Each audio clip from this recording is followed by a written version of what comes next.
ലോക്പാലിന്റെ പുതിയ മുദ്രാവാക്യം എന്താണ്? പൗരന്മാരെ ശാക്തീകരിക്കുക, അഴിമതി തുറന്നുകാട്ടുക. ബംഗളൂരുവിലെ ചാണക്യ സർവകലാശാലയുടെ ചാൻസലറായി ആരെയാണ് നിയമിച്ചത്?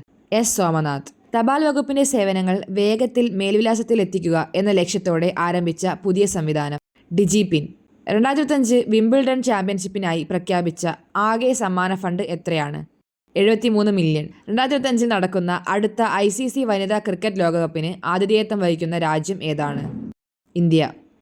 കേരളത്തിലെ ഏത് വന്യജീവി സങ്കേതത്തെയാണ് സംസ്ഥാനത്തെ ആദ്യത്തെ ചിത്രശലഭ സങ്കേതമായി പ്രഖ്യാപിച്ചത്? ആറളം വന്യജീവി സങ്കേതം. വിശുദ്ധനായി പ്രഖ്യാപിക്കാൻ പോകുന്ന ദൈവത്തിന്റെ ഇൻഫ്ലുവൻസർ എന്നറിയപ്പെട്ട വ്യക്തി കാർലോ അക്യൂട്ടസ്. 2025 ICC ഹാൾ ഓഫ് ഫെയിമിൽ ഉൾപ്പെട്ട ഇന്ത്യൻ താരം MS ധോണി. ഇറാനെതിരെ ഇസ്രായേൽ നടത്തിയ സൈനിക നടപടി ഓപ്പറേഷൻ റൈസിംഗ് ലയൺ. വയോജനങ്ങളുടെ ഏകാന്തത അകറ്റാൻ കേരള സർക്കാരിന്റെ പദ്ധതി സല്ലാപം.